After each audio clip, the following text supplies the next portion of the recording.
할렐루야. 네, 반갑습니다.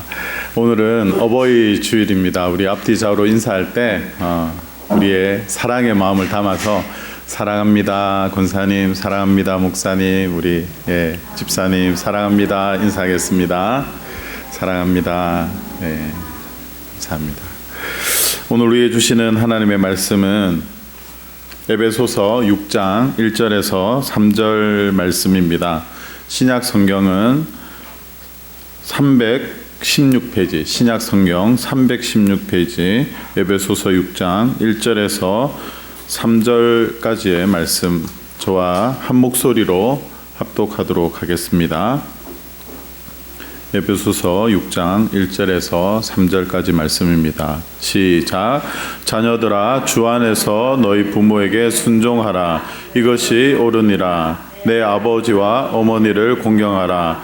이것은 약속이 있는 첫 계명이니 이로써 내가 잘되고 땅에서 장수하리라. 아멘.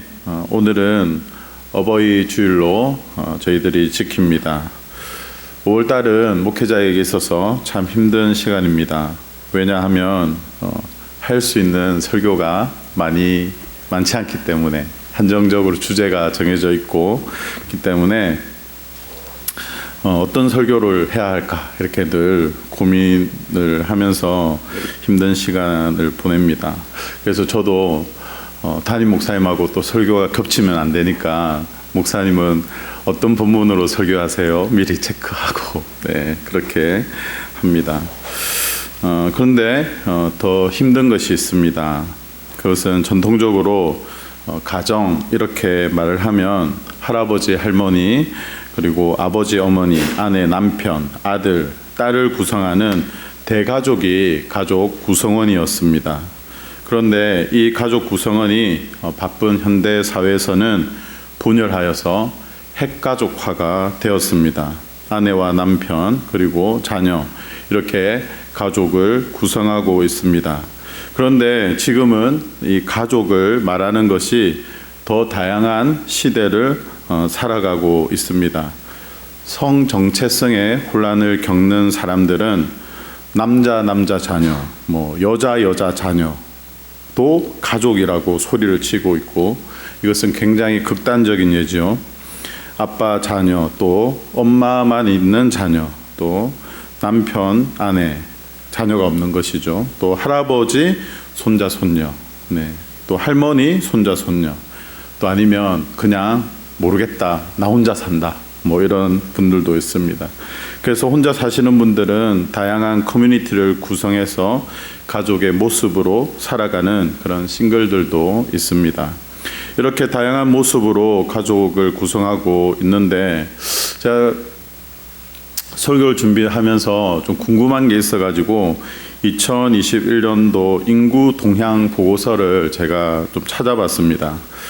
출생아 수를 보니까 25,003명으로 전년 동월 대비 6.3%가 감소했더라고요. 그리고 사망자 수는 27,181명으로 전년 대비 동월 4.3%가 감소했고, 또 혼인 건수는 16,280건으로 전년 동월 대비 17.9%가 감소한 것을 보았습니다. 그러니까 1월 달을 기준으로 하는 거죠. 그리고 이혼 건수는 8,373건으로 전년 동월 대비 5.2%가 감소했다, 이렇게 되어 있습니다. 그런데 이게 이제 2021년도 내용이잖아요. 그런데 2005년 전에 2017년도만 해도 출생아 수가 3만 명이 훌쩍 넘었고, 그리고 사망자 수는 비슷한 수준이었지만 혼인 건수도 훨씬 많았습니다. 그런데 이혼 건수는 계속적으로 한 8,300건 정도를 계속 유지하고 있는 모습들을 제가 보았습니다. 그러니까 그래프를 보니까 이 출생아 수도 매년 감소하고 있고, 혼인 건수도 매번 이렇게 감소하고 있는 것을 보면서, 이 그래프를 미루어 보면서 이혼 가정도 굉장히 많이 있다라는 사실을 자각하게 되었습니다. 이런 이혼 가정을 통해서 또 한부모 가정, 또 조부모 가정 등이 매우 다양한 가정의 모습으로 나타나고 우리 주변에서 볼 수가 있습니다. 그래서 어린이 주일, 자녀에 대한 설교나 또 가정에 대한 설교를 할 때 누군가는 은혜를 받지만 또 누군가는 마음이 상하기도 하고 또 힘든 시간을 보내고 있을 수 있기 때문에 목회자는 5월만 되면 참 고민이 많습니다.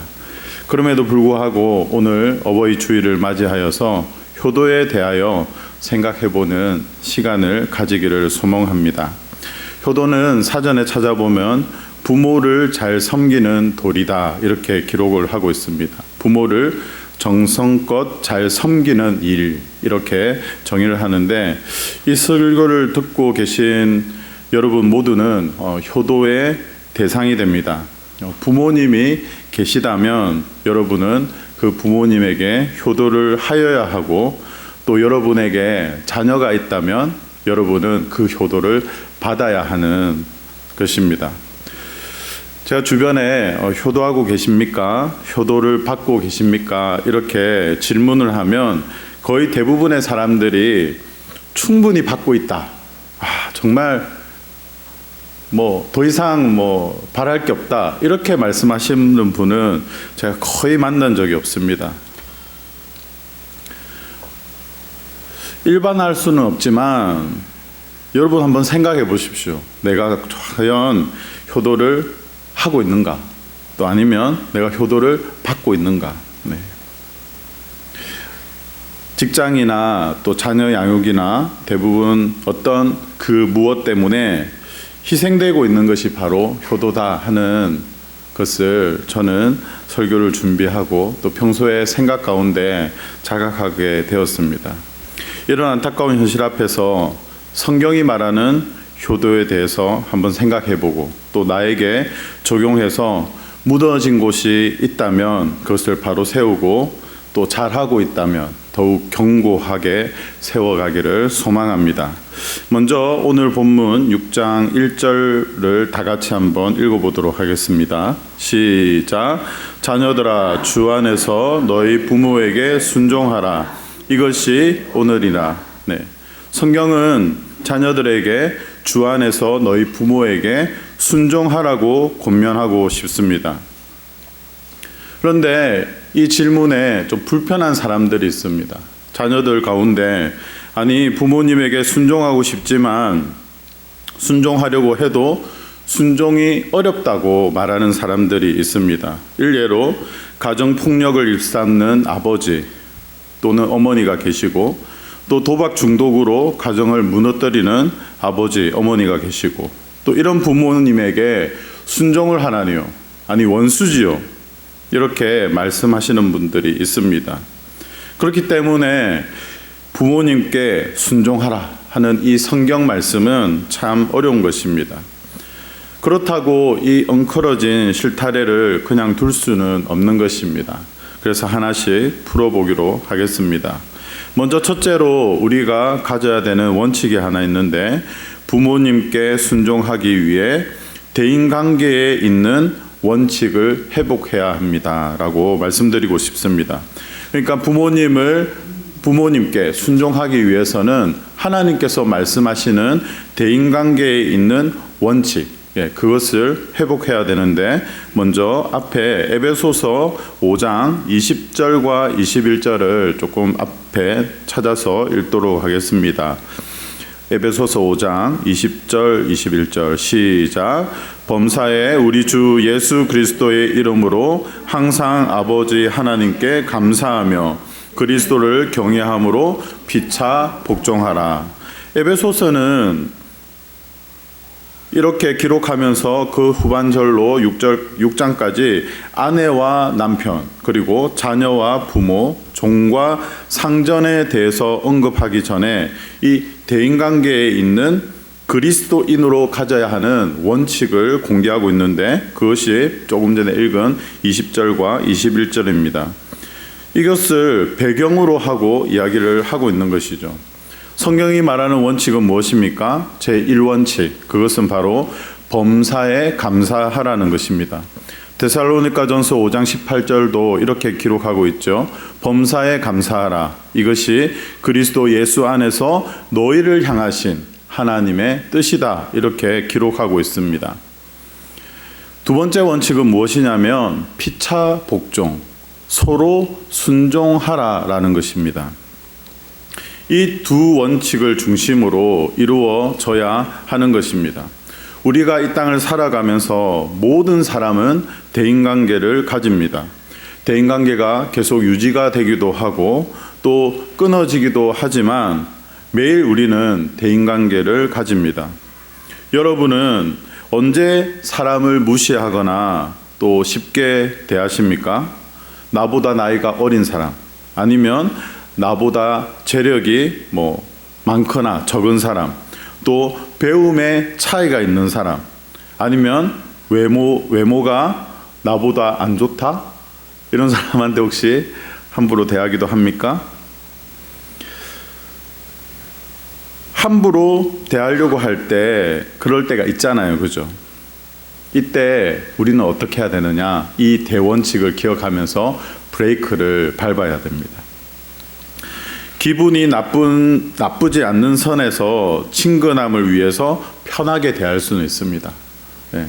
처음에는 비즈니스 관계로 만났든지 어떤 다른 관계로 만났는데 서로 이야기를 해보니까 학교 동문이기도 하고 또 나이도 비슷하고 해서 에이 우리 그러지 말고 친구 먹읍시다 이렇게 말하기도 하죠.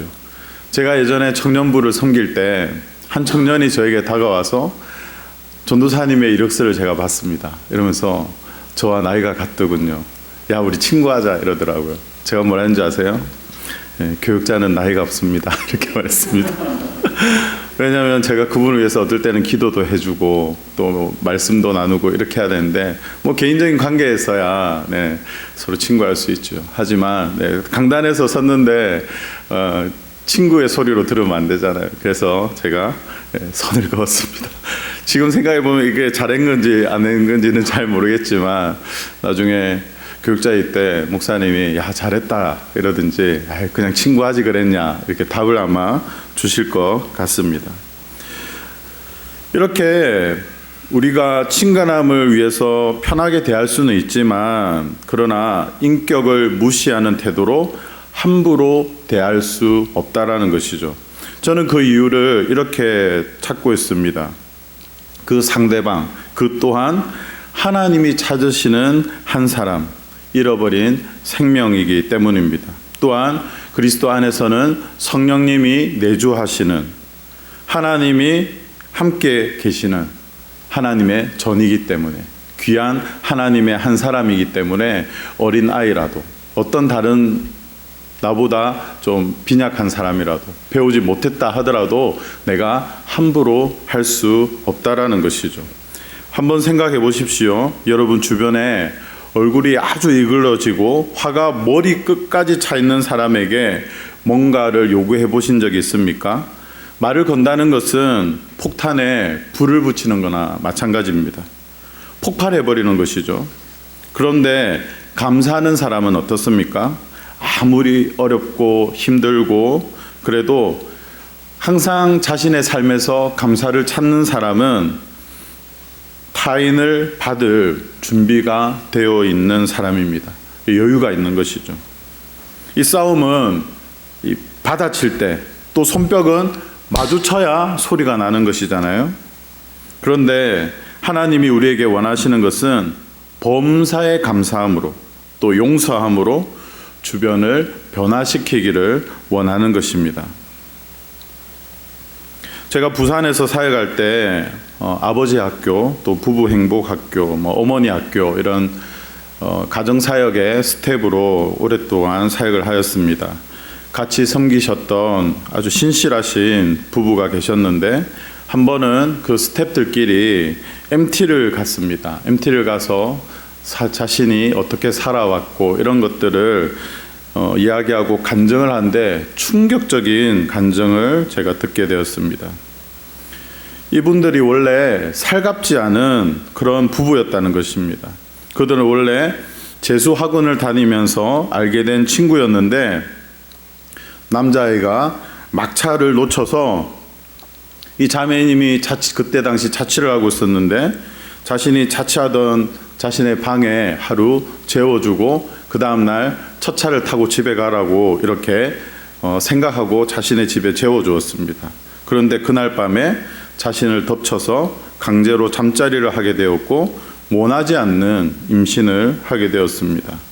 그 여학생은 그때 당시에 남자친구가 있었는데 이 일로 헤어지게 되었고 그 아이를 지우지 않고 출산하게 되었다고 합니다. 이렇게 그 남자와 결혼 생활이 시작되었고 또 두 자녀를 가지게 되었습니다. 이어지는 결혼 생활 가운데 남편은 도박과 폭행, 외도를 일삼으면서도 너무나도 그런 힘든 시간을 이 자매는 가지게 되었습니다. 그런데 어느 날 이 남편을 칼로 죽여야 되겠다 이런 마음을 먹게 되었습니다. 그런데 고민이 빠졌습니다. 남편을 죽이면 아이들은 아빠를 잃게 되고 또 아빠를 죽인 범죄인인 엄마를 뒀다라는 그 사실이 이 아이들을 얽매일 것 같아서 이 아이들이 그런 이후의 삶을 살아갈 것을 생각하니 차마 남편을 죽일 수 없었다고 했습니다. 그런데 어느 날 회사 사장님의 초대로 교회에 나가게 되었습니다. 그런데 남편이 교회를 나가 어떡합니까? 예수님을 만나버린 것입니다. 그리고 집으로 돌아와서 갑자기 밥을 먹다가 교회 나가자 이렇게 이야기를 하니까 자신이 싫어요 이렇게 이야기를 했답니다. 그러니까 남편이 밥상을 엎어버리면서 맞기 싫으면 교회 가야 되겠다 하면서 끌려서 교회를 다니게 되었다고 합니다.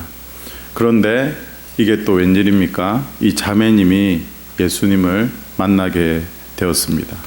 그 부부는 예수님을 만남으로 서로 변하게 되었고 서로 용서를 하고 회복하여서 이제는 무너져가는 가정을 위해 헌신하는 부부가 되었습니다.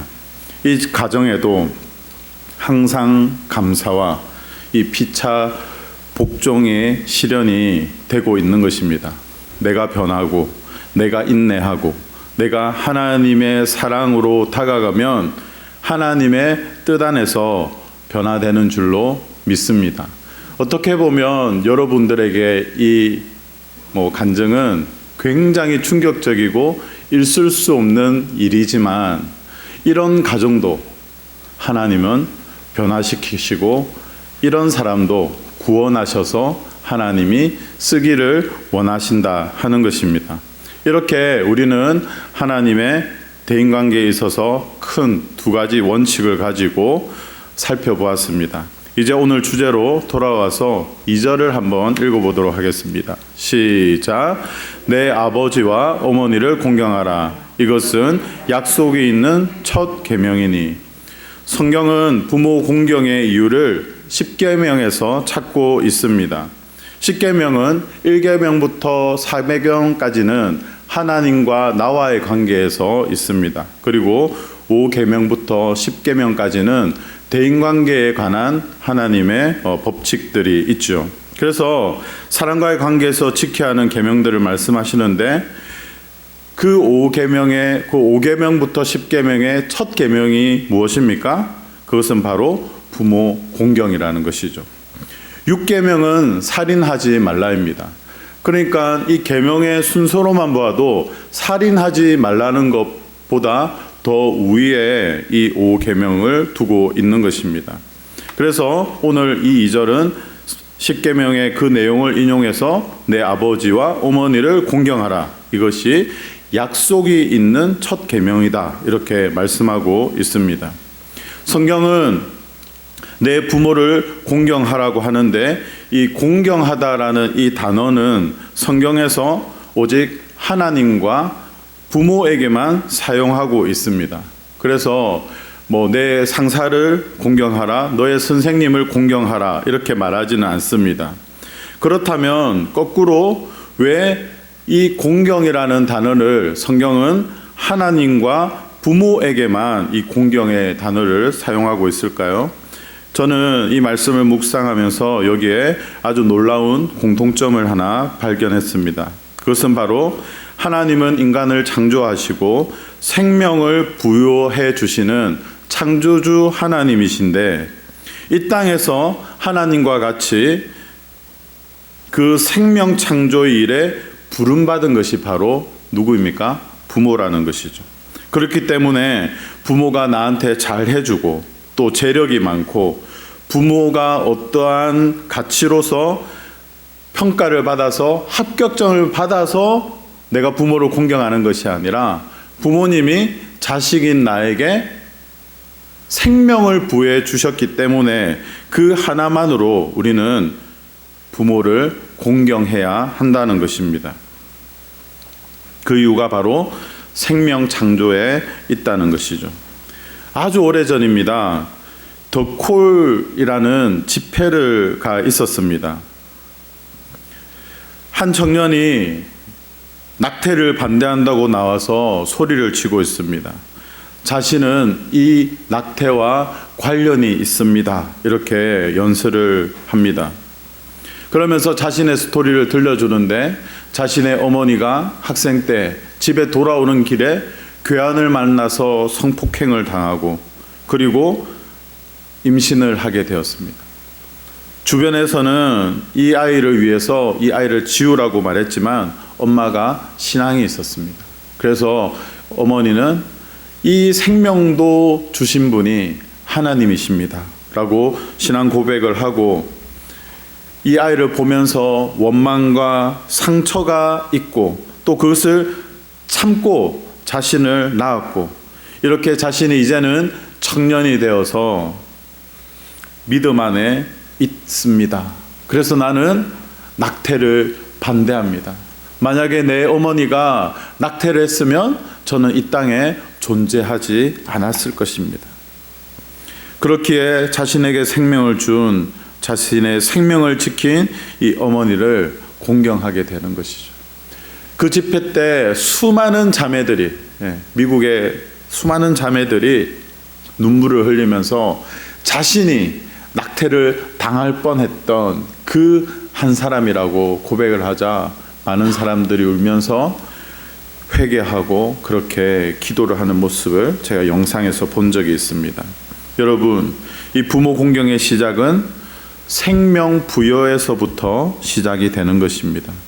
모두가 나에게 무엇을 해서가 아니라 아무것도 하지 않았어도 생명을 부여해 주신 것만으로도 공경해야 하는 것입니다.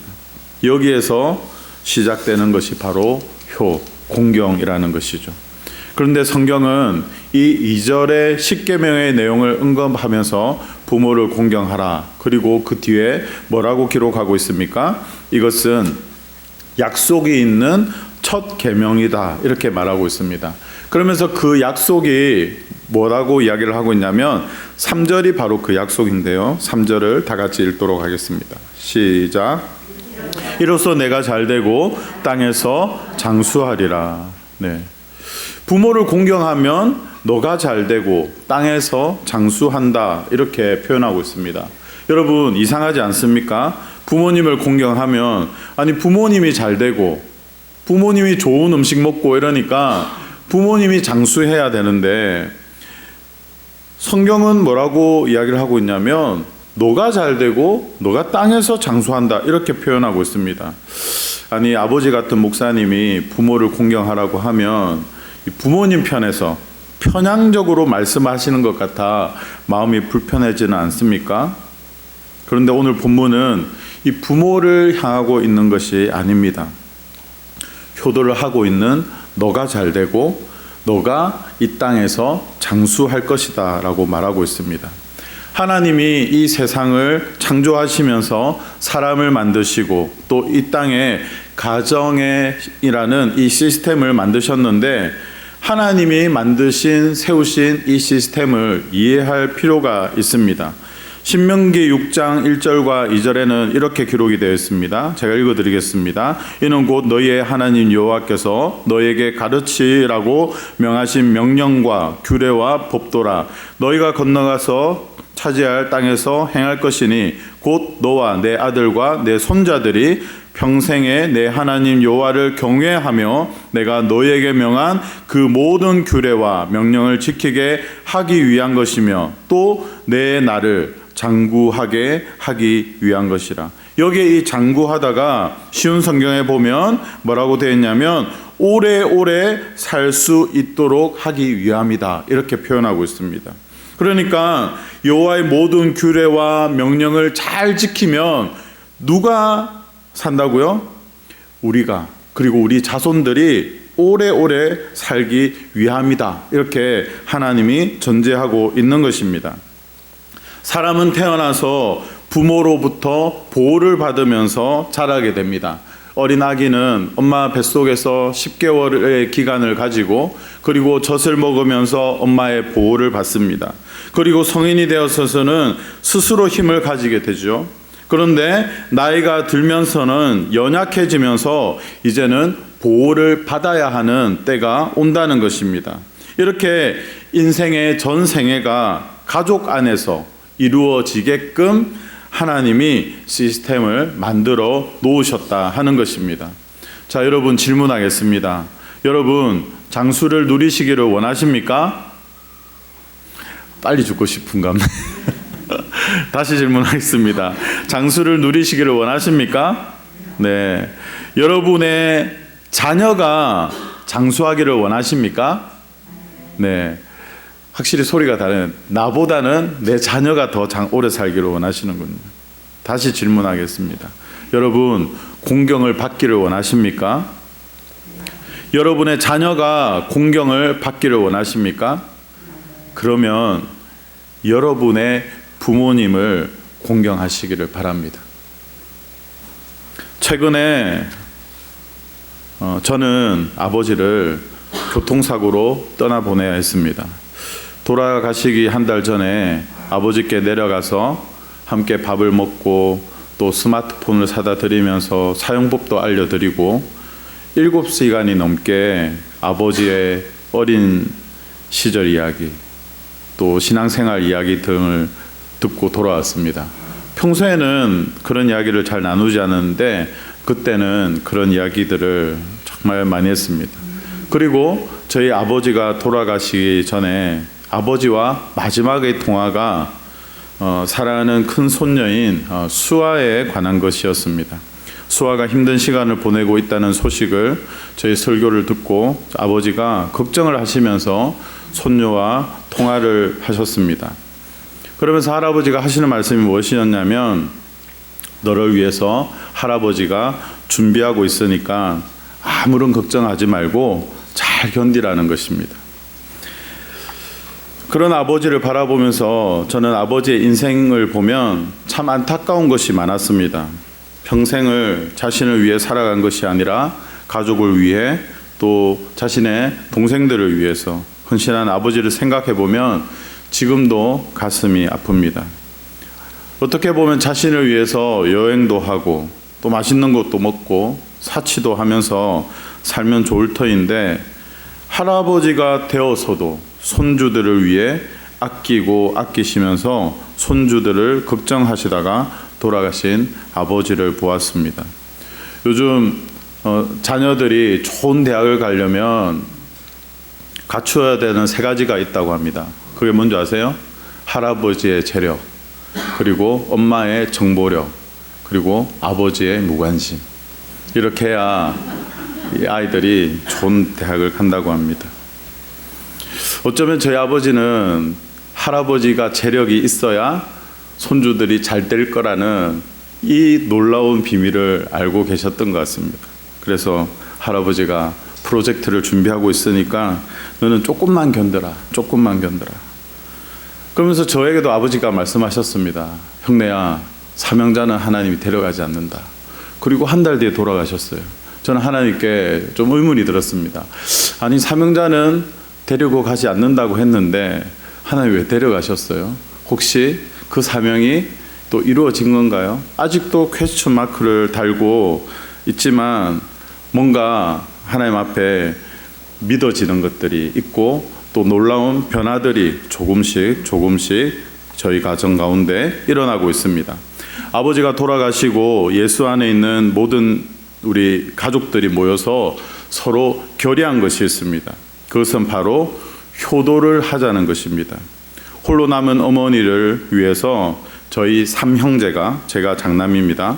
그리고 2 며느리가, 또 4명의 손주들이 홀로 남은 어머니에게, 할머니에게 사랑을, 물질을, 시간을 집중하자는 것이었습니다. 이렇게 한 마음이 된 우리 가족에게 놀라운 변화가 일어났습니다. 저희 막내 동생의 표현으로는 아버지가 죽음으로 우리 가족이 예수 안에서 하나가 되었다, 이렇게 표현하였습니다. 성경이 말하는 가족의 시스템이 저는 바로 여기 있다고 생각합니다. 하나님께서 생명을 주신 부모님을 자녀들이, 손주들이 잘 모시는 것입니다. 그러면 그것을 바라본 자녀들이 내가 할아버지, 할머니가 되었을 때 효도를 할 수 있게끔, 선순환이 되게끔 하나님은 가족 안에 이 시스템을 만드셨습니다. 여러분, 자녀를 위해서 부모를 희생시키지 마십시오. 그렇게 되면 여러분의 자녀가 부모가 되었을 때 똑같이 희생을 당하게 되는 것입니다. 이것의 실례로 바로 고려장의 스토리가 있지 않습니까? 고려장의 스토리는 노인이 되어버린 어머니를 아들이 지게에 지고 산으로 올라가 버리고 돌아오자 어린 아들이 자기보다 큰 지게를 지고 집으로 돌아옵니다. 그때 아버지가 질문하지요. 아들아, 이 지게를 왜 지고 오니? 이렇게 물어보니까 아들이 뭐라고 대답합니까? 나중에 아버지가 늙으면 이 지게에 싣고 다시 저 산으로 가서 아버지를 버리려고요, 이렇게 이야기하니까 아버지가 큰 충격을 받는 거죠. 그래서 다시 반성하고 그 지게를 지고 달려가서 어머니를 모시고 와서 다시 모시게 되었다, 이런 내용 아닙니까? 그런데 이 내용에 대해서 어떤 분들은 이 고려장의 이야기가 일본의 조작이다, 이렇게 말씀하시는 분도 제가 보았습니다. 그래서 제가 자료를 찾다가 한 영화의 내용을 보았습니다. 나라야마 부시코라는 영화에서 이와 비슷한 고려장의 이야기가 나오는 것을 보았습니다. 7세의 부모를 나라야마라는 산의 꼭대기에 버리고 와야 하는 전통이 있는 그런 그 마을의 이야기였습니다. 고려장의 이야기나 나라야마 부시코 같은 영화에서 주는 메시지는 무엇입니까? 그것은 바로 가난을 이기기 위한 생존입니다. 생존을 위해서 이 영화에서는 장자의 자녀만 놓고 다른 아기들은 태어나면 죽입니다.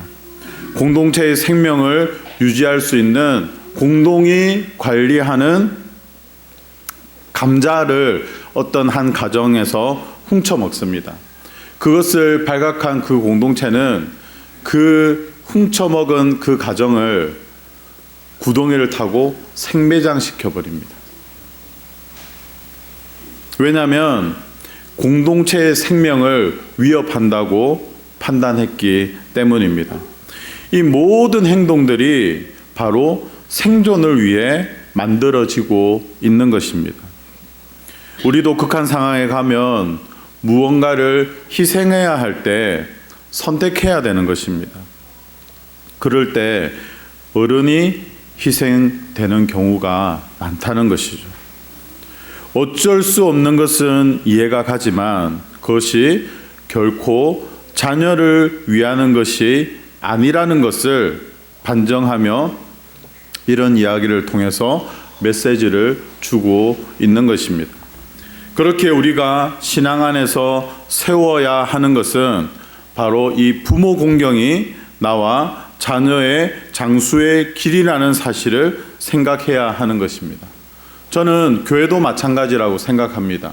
물론 우리 여기에 계신 어르신들이 교회 안에서 무조건 대접받고 무조건 뭔가를 누리려고 하시는 분은 단 한 분도 없다고 생각합니다. 하지만 정말 부족하고 힘든 그 예산 가운데 우리가 어디에 더 많이 집중하고 더 많이 뭘 해야 되는가 했을 때 100에 100번 우리 어른들은 어린 아이들을 위해서 뭔가 다음 세대를 위해서 해야죠. 이러면서 그런데 어린 자녀들은 이것이 당연하다고 생각하는 거예요. 그리고 젊은 사람들도 그것이 당연한 거지. 천국 소망 있지 않아요? 뭐 이러면서 당연한 듯이 어른들을 소외시키기도 하는 것입니다. 그런데 이것이 잘못됐다는 것입니다. 부모 공경의 이 정신은 하나님께서 가정에도 두셨고 우리의 교회 조직 안에서도 이 부모 공경의 정신이 살아 있을 때, 교회 안에 어른을 존경하고 부모를 공경하는 그 마음이 살아 있을 때 그 교회 공동체가 건강하게 돌아간다는 것입니다. 여러분, 혹시 여러분의 마음 가운데 어른이신 장로님이나 권사님이나 은퇴하신 분들을 바라보면서 뭔가 가볍게 여기는 마음이 있지 않습니까?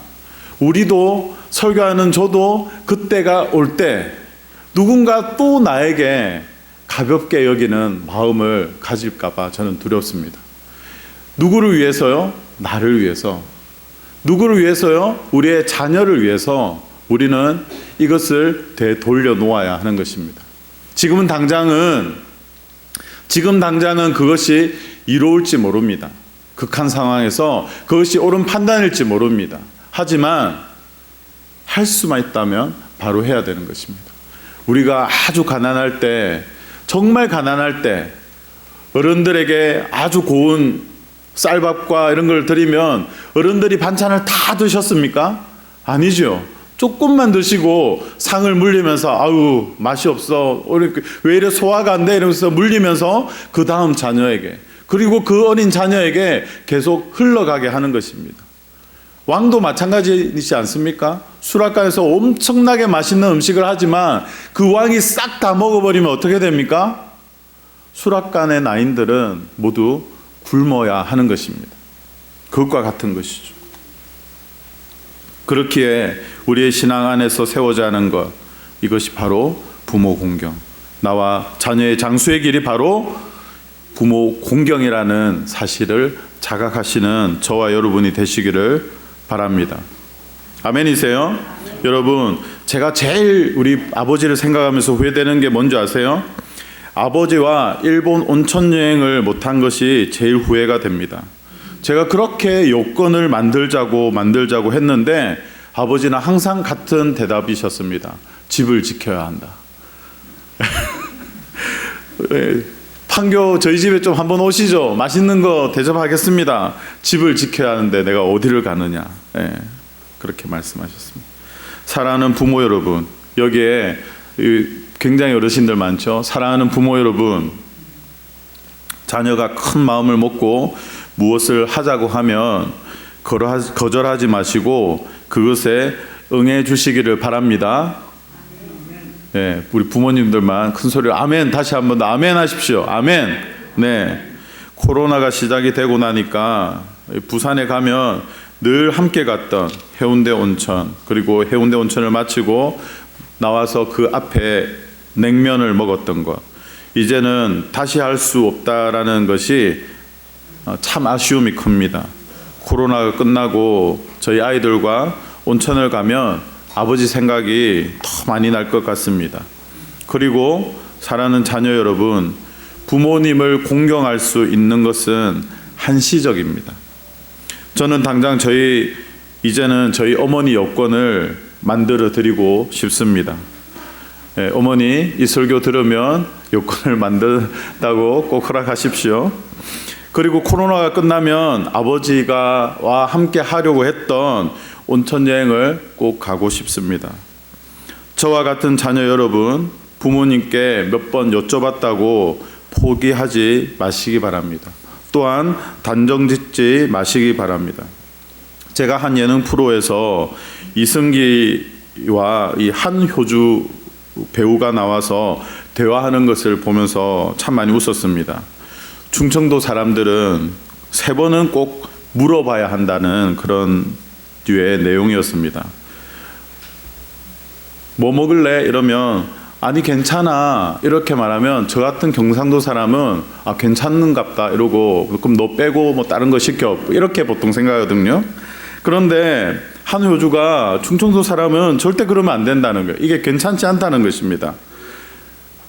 그러면서 또 물어봐야 된대요. 그러면 너 아이 그러지 말고 뭐 먹을래? 이러면 또 아 나 정말 괜찮다니까 괜찮아 이렇게 하면 그때 또 아 얘는 괜찮구나 생각하는 게 아니고 3번 물어야 된대. 3번. 네. 에이 그러지 말고 진짜 괜찮아? 아 뭐 먹어 이렇게 말하면 그때 대답을 한다는 거예요. 아 저는 경상도 사람으로서 웃으면서도 좀 이해는 안 갔습니다. 한 번에 그냥 말하면 되지 왜 그럴까? 왜 그럴까? 근데 한효주가 계속 말하면서 뭐라고 말하죠? 거기에서 멈추면 안 되고 3번은 물어보라는 것이죠. 저는 우리 사랑하는 자녀분들이 아 우리 이번에 어머니하고 아버지 모시고 어디 좀 갈까? 맛있는 음식 먹으러 갈까? 이렇게 어머니 이번에 같이 가시죠 이렇게 물어보면 어머니가 아우 됐다 뭐 그냥 너네끼리 가 이렇게 하면 아 엄마는 가기 싫은갑다 이렇게 생각하지 마시고 3번은 꼭 물어보십시오. 그리고 우리 어머니들 우리 부모님들은 3번 물어보기 전에 한 번은 뭐 예의상 거절한다 하더라도 2번째는 꼭 같이 간다고 말씀을 하시기 바랍니다. 네. 저는 저에게도 이번 장례를 통해서 큰 변화가 생겼습니다. 원칙이 하나 생겼는데 뭔가가 생각이 날 때 미루지 말자라는 것입니다. 저는 예전에 이제 목회를 하고 또 다른 교회로 임지를 옮기고 하면 선배 목사님들에게 그렇게 배웠습니다. 그 남은 성도들에게 따로 연락하면 안 된다. 왜냐하면 후임 목사님이 오셔서 또 목회를 하는데 혹 방해가 될 수 있기 때문에 연락을 하면 안 된다. 이런 교육을 받았습니다. 그래서 교회를 떠나고 나면 최대한 연락을 잘 하지 않으려고 애를 썼습니다. 하지만 그분이 어떤 직업을 가지고 있고 어떤 아픔이 있었고 어떤 기도 제목이 있고 그 자녀가 어떤 아이들이고 이런 건 다 기억하고 있는 것이죠.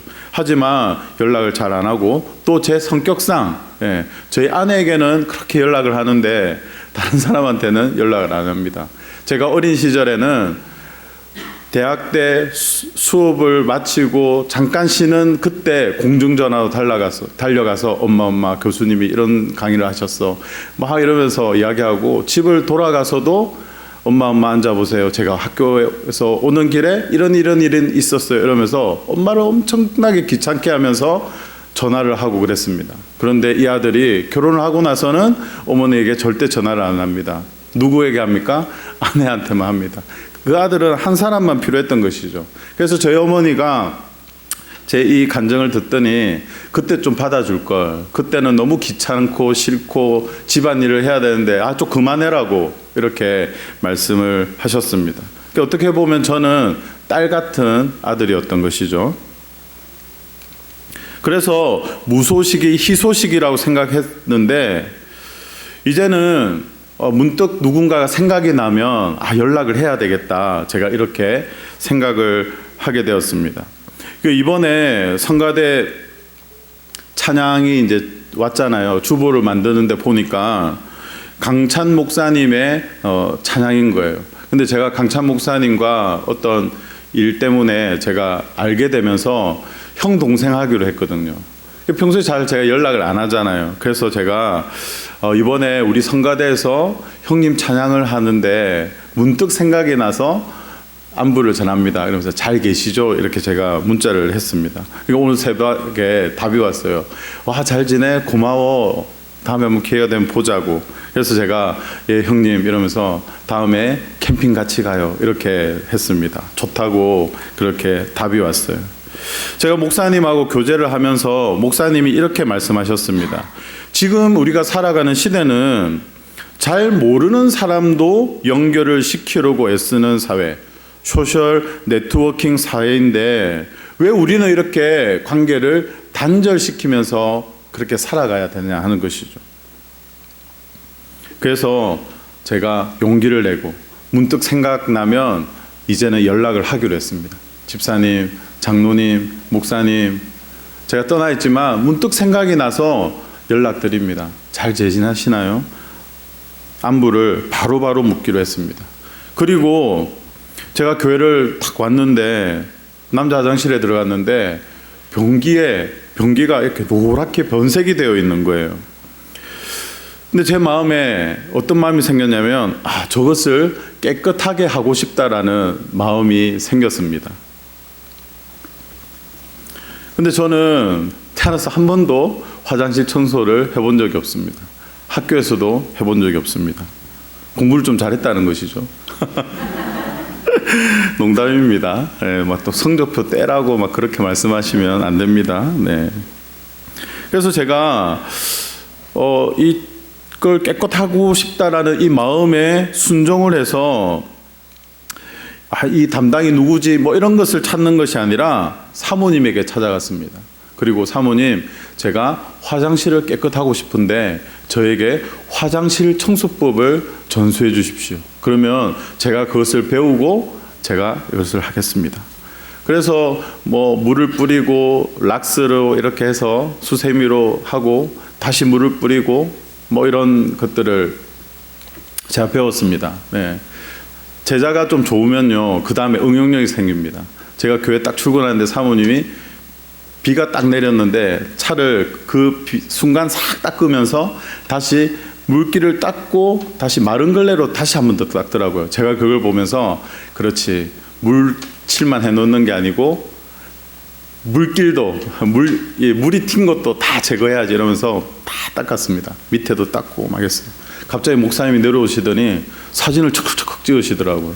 그래서 왜 이러세요? 이러니까 집에 가니까 그 사진이 저희 아내 카톡에게 대박 사건 이러면서 저희 아내에게 전달이 되어 있는 것을 보았습니다. 또 한 가지 마음이 생겼습니다.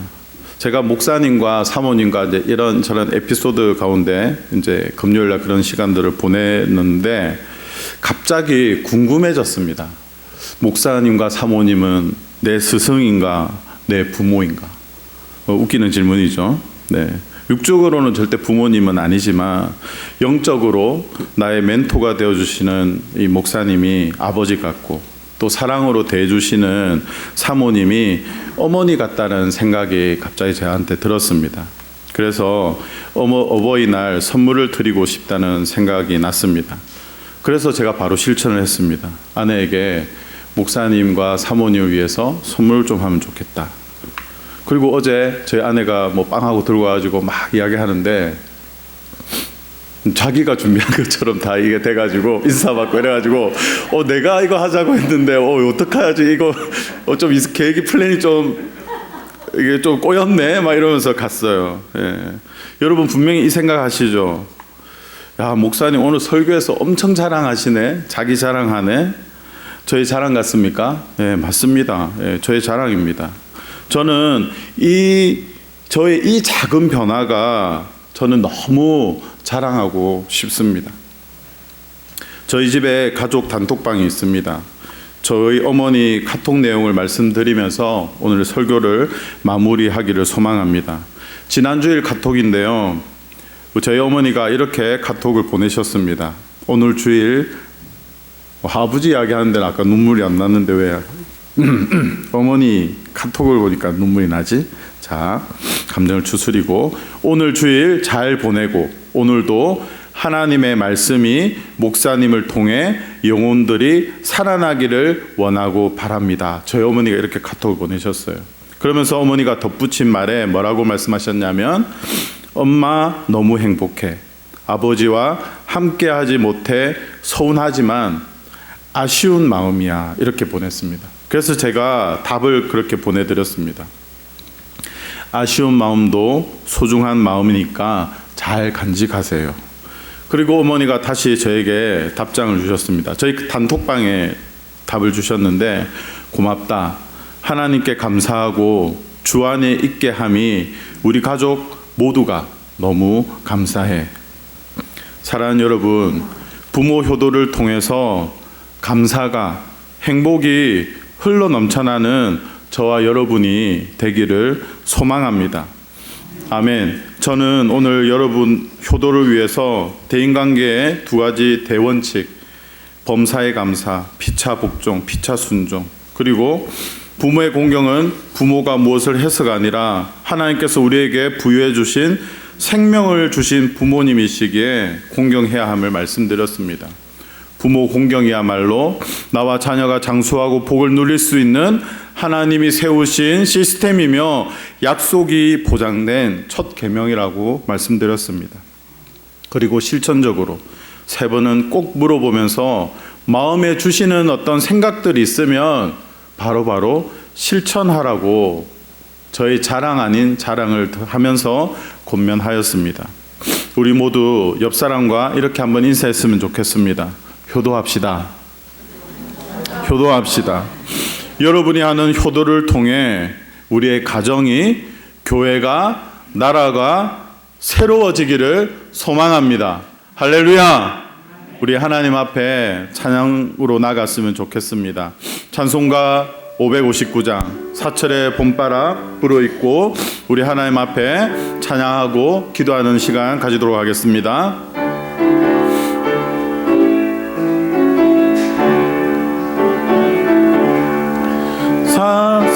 사철의 봄바람 불어있고 하나님 아버지 모셨으니 믿음의 반석도 든든하다. 우리 집 즐거운 동산이라. 고마워라 임마누엘,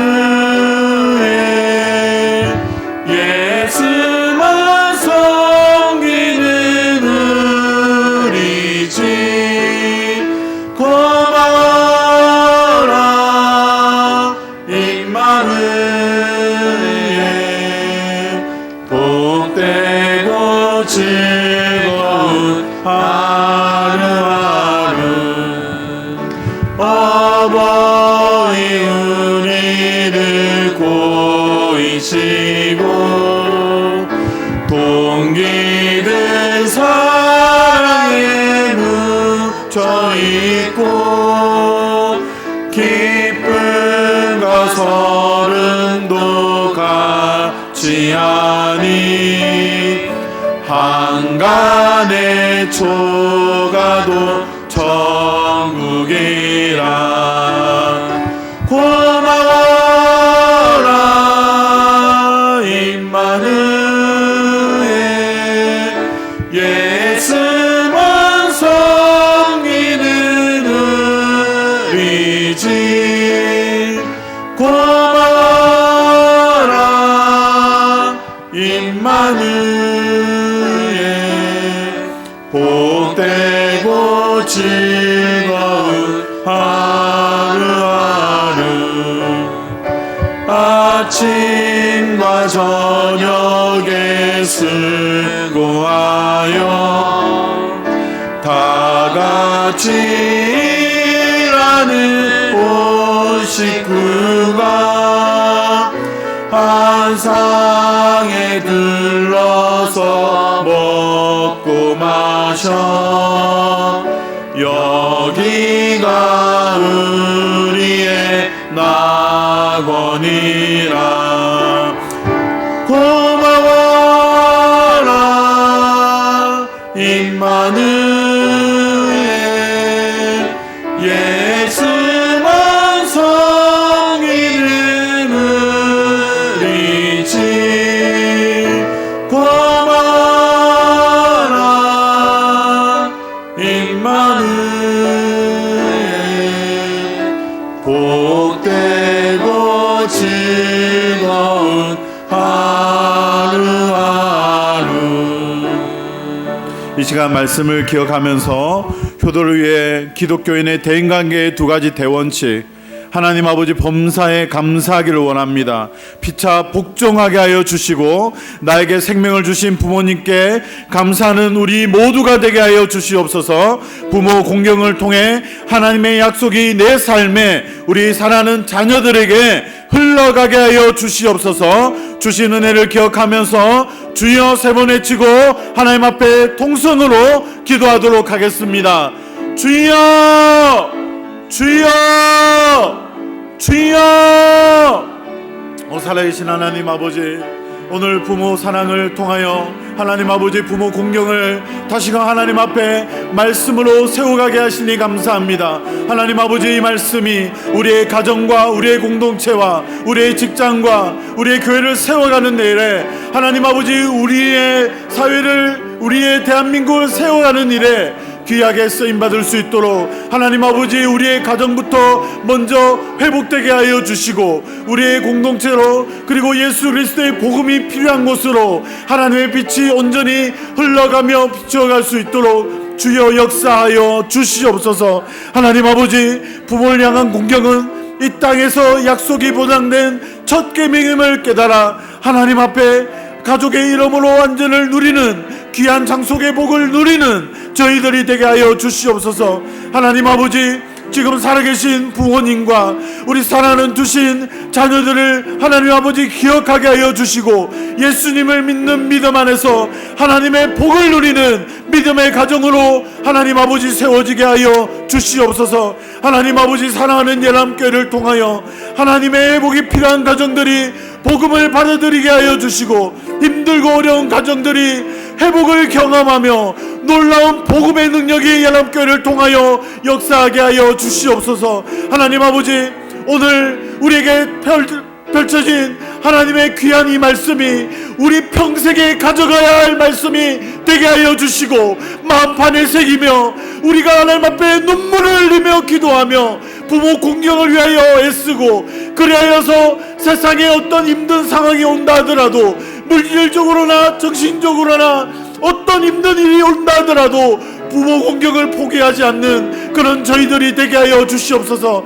하나님의 약속의 말씀을 붙잡고 살아갈 때 하나님의 이름으로, 예수 그리스도의 이름으로 다시금 일어날 수 있는 회복을 경험하는 우리 모든 가족들이 될 수 있도록 주여 역사하여 주시옵소서. 살아계신 하나님 아버지, 오늘 말씀을 통해서 부모 공경에 대한 말씀을 주시니 감사합니다. 무너져가는 이 땅의 가정에 하나님의 부모 공경의 말씀이 임하여 회복을 경험하게 하여 주시옵소서. 부모를 향한 공경은 이 땅에서의 약속된 보장된 첫 계명임을 깨달아 나로부터 시작하여 우리의 자손들에게 흘러가게 하여 주시옵소서. 이로 인해 이 땅에서 장수의 복을 누리게 하여 주시고, 가족의 이름으로 안전을 누리게 하여 주시옵소서. 지금 살아계신 부모님과 우리 사랑하는 주신 자녀들을 기억하게 하여 주시고, 예수님을 믿는 믿음 안에 하나님의 복을 누리는 믿음의 가정으로 세워가게 하여 주시옵소서. 하나님, 예람교회를 통하여 회복이 필요한 가정이 복음을 받아들이고, 힘들고 어려운 가정들이 회복을 경험하며 놀라운 복음의 능력이 예람교회를 통하여 역사하게 하여 주시옵소서. 우리 주 예수 그리스도의 은혜와 하나님 아버지의 다음없는 사랑과 성령님의 감동감화 위로 교통 충만하심의 역사가 부모 공경에 대한 하나님의 뜻을 분명하게 알아 나에게 주신 부모님과 자녀들을 위해, 자녀들을 통해 믿음의 가정을 세우기를 원하시는 하나님의 뜻에 순종하며 부모님을 공경하며 사랑을 실천하기를 소망하는 예람의 모든 성도들의 머리 위에 지금부터 영원토록 함께 하시기를 간절히 축원하옵나이다. 아멘.